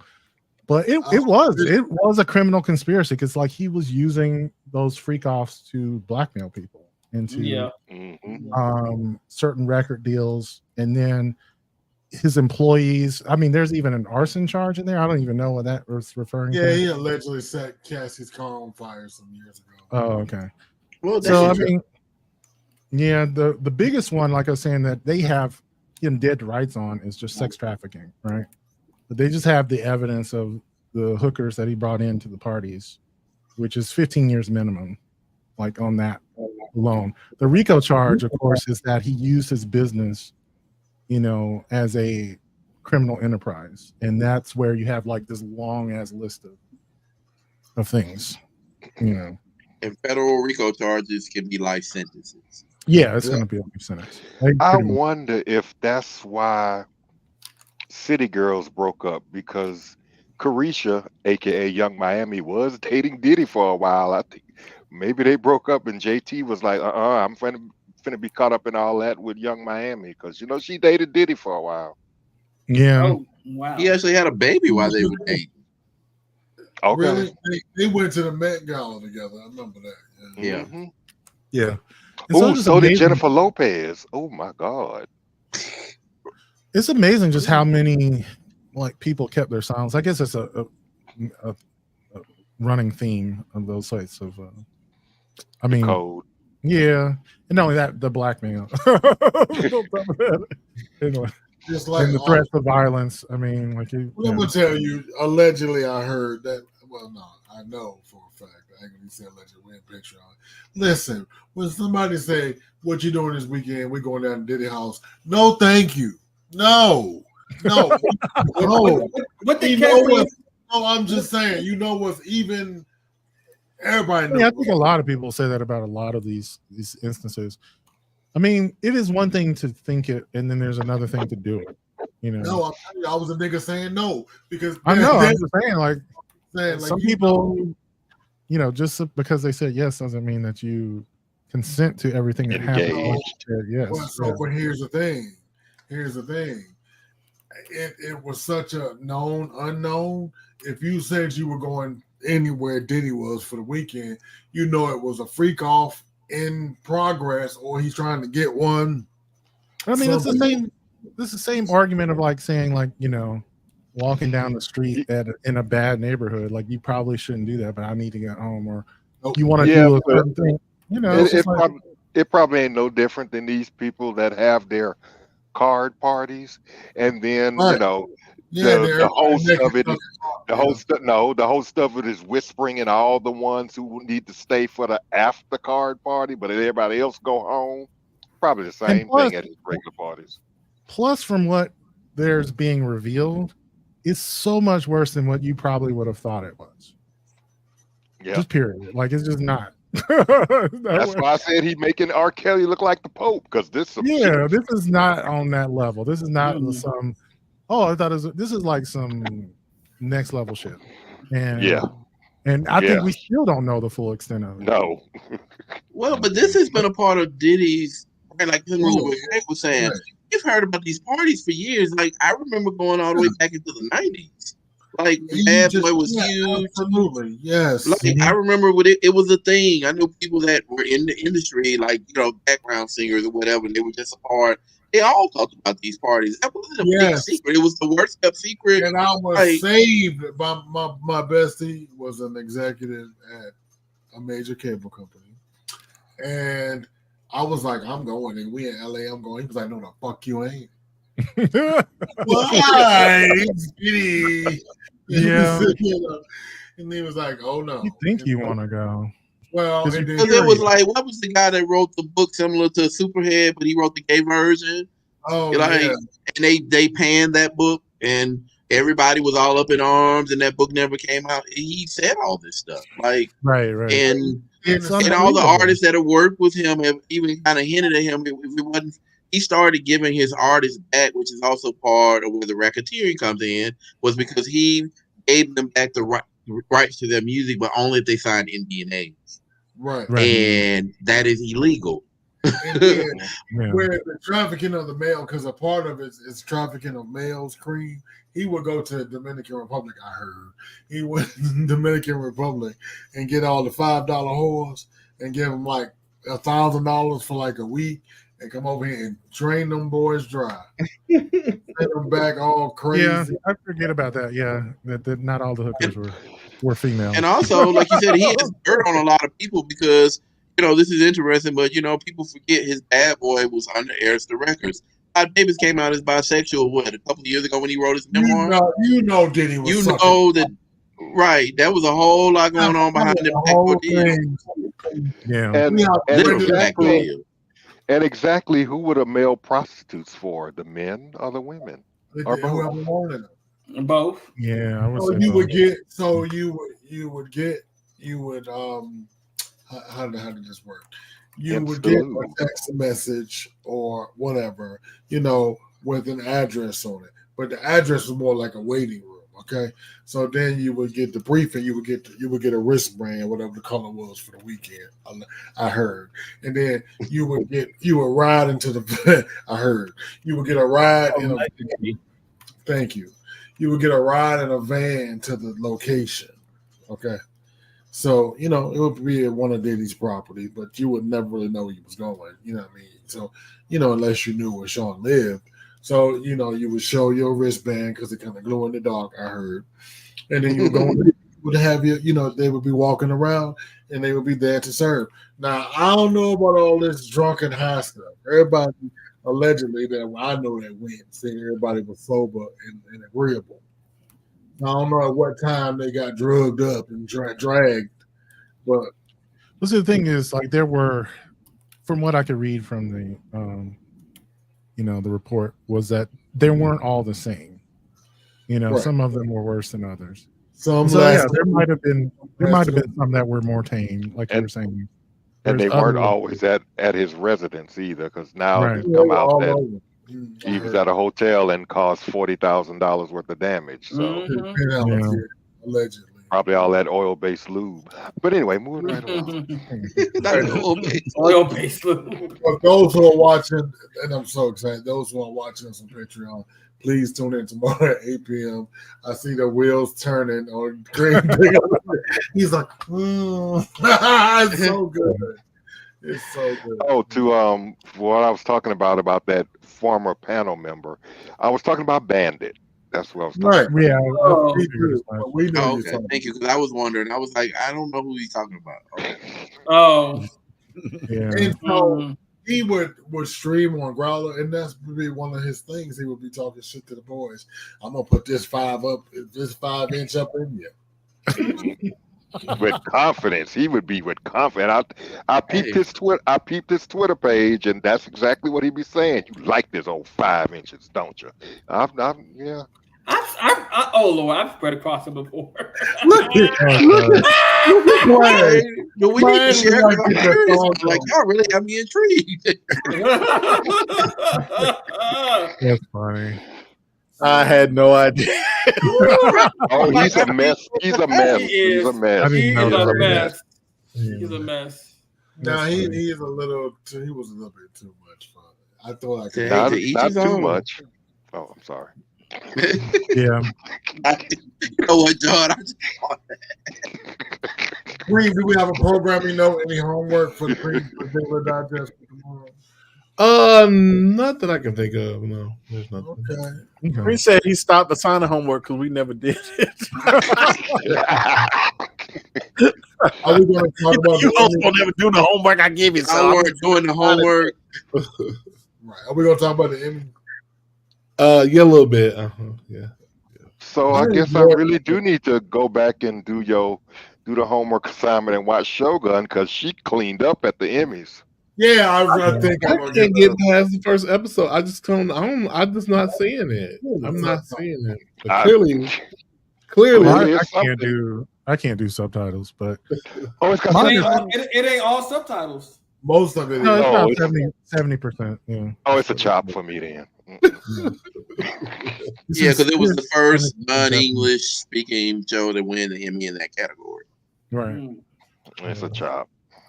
My understanding is though that the story is pretty good. I'm sure. Yeah. It got 19 of the 25 Emmys that it was nominated for. So I might read the book that it's based on. I think it is. It was a bestseller when it came out. I gotta watch Hacks. I really have. Yeah. Oh, you missing out on that. That's a great show. Hacks. I think it won Is 8. that the one with Jean Smart?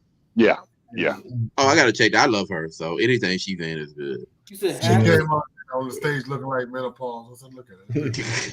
But I did like how before each category they had brought back people like they had the TV lawyers, then they had the TV moms, then they had the TV doctors, and I did like that. I like the TV cop for Niecy Nash. That was good too. That was funny. Yeah, it was a pretty good show. I liked the was. They were hosting. I like Eugene and Levy. I think. God, he looks just like his dad. Yeah, just like, but very fashionable. He's very fashionable. I like him. Of course, the girl was always going to be fashionable. Well, she got money. She grew up with money, so she grew up. With she had a silver dick in her mouth. Yeah, she got money. Oh. Cream, you'll follow on this one. I never realized how much of a fan I was of Catherine O'Hara.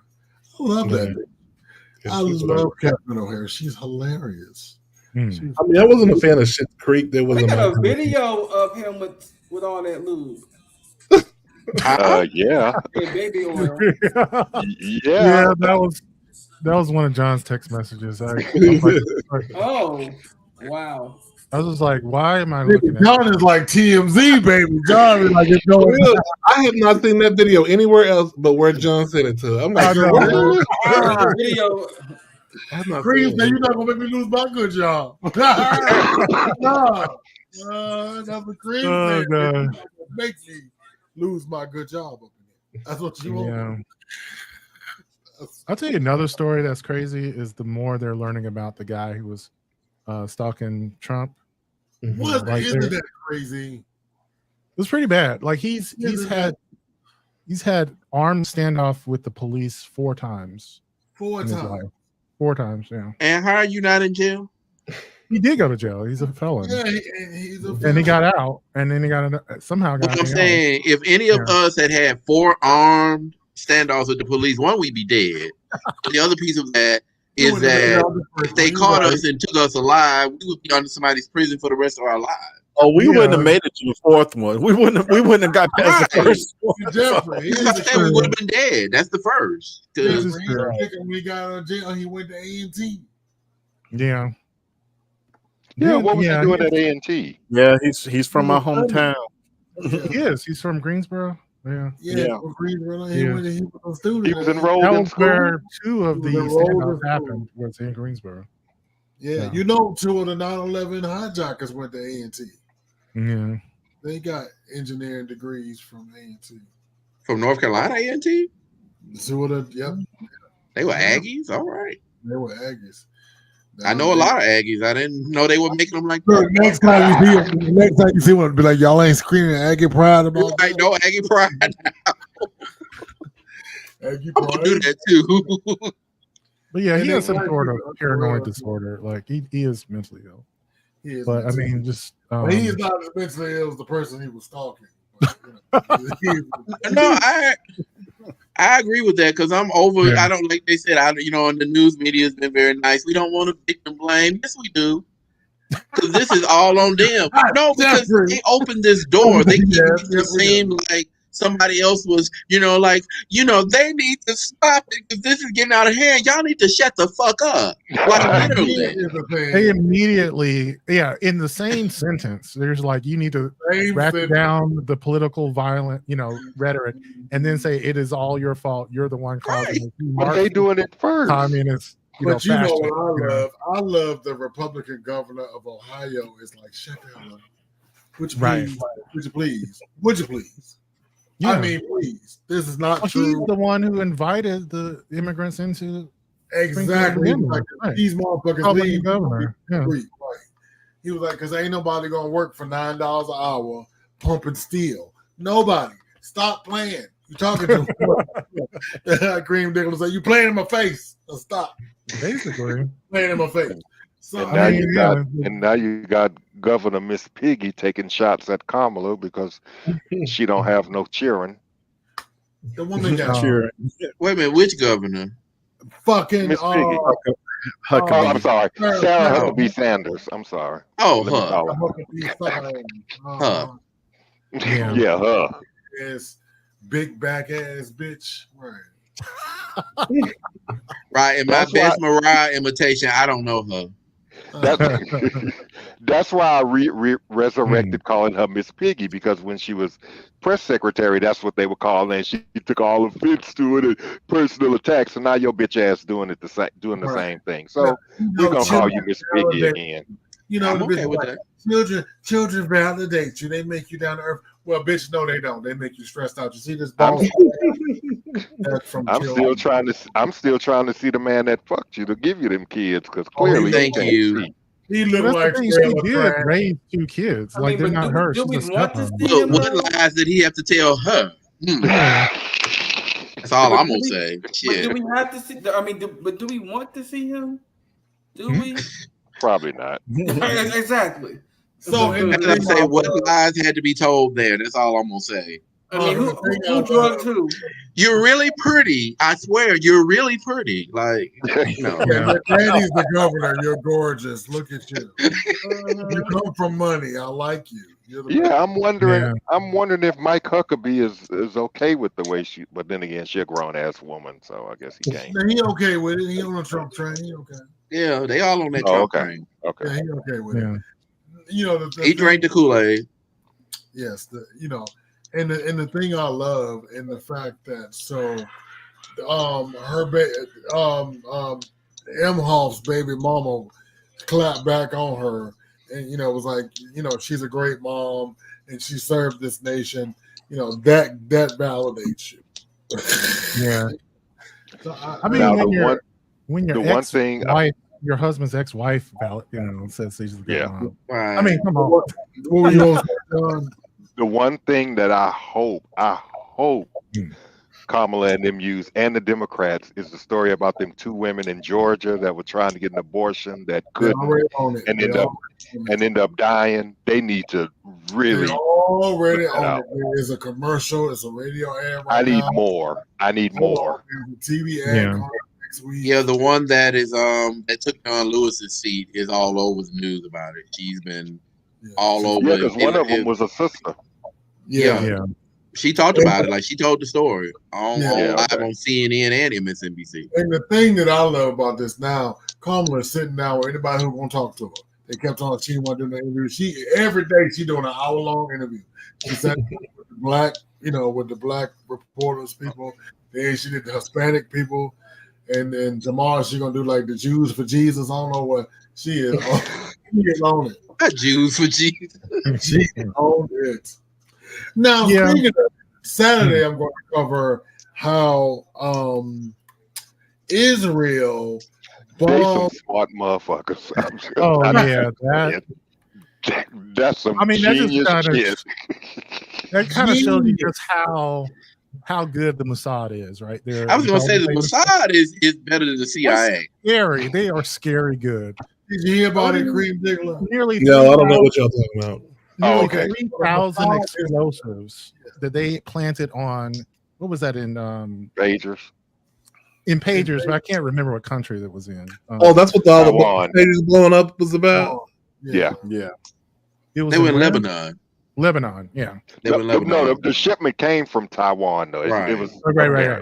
Yeah. But yeah, they intercepted a package from Taiwan, these pagers, because they were afraid of being surveilled. So they got rid of their cell phones and got pagers, and they put bombs in all their pagers. And they all went off at the same time. They set them all off. 3,000. It only like 9 people died. I mean, but it was 3,000 injuries or more. You know, They got Today it was walkie-talkies, I heard. Yeah, I it's haven't watched all the walkie-talkies news now. yet. They just did walkie-talkies today. So Today they did the walkie-talkie. they got Hezbollah so scared they don't know what to use right now. Somebody on the news was like, they gonna have to start using Pony Express to talk to each other after all of this. they gotta check everything now, man. I get rid of every piece of technology I had if I was them. But no, they do have a really powerful spy agency. In fact, the funny thing is, like, there are books about it, about how they trained us. You know, they trained the CIA on how to do this shit because it's necessity for their security. You know, like they've been at war for 60 years. Like, yeah, they're good at this shit. Yeah, when you got the Jewish state in the middle of the Muslim world. Yeah. And here comes the Republican spin. They were like, see, and they didn't tell America what they was doing. It's because they don't trust the Biden administration. No, I don't think it's that. They did this covertly and secretly. They didn't tell nobody. Why would they tell anybody what they doing? It's their war. They gonna use the strategy that they want. Yeah. Yep. Just like us, we didn't tell a lot of shit that we did on these covert operations, especially when we were going to Afghanistan and Iraq. You don't tell until after the fact. Right. Anything else before we end Patreon? I was gonna maybe some any topics or questions you want to tell patrons about. No, yeah, just make sure we're good. Okay. We love you, All right. Patreon members. Next All right. thing I want to look at is Monsters on Netflix tomorrow. The story about the Menendez brothers. That's the only thing. Okay.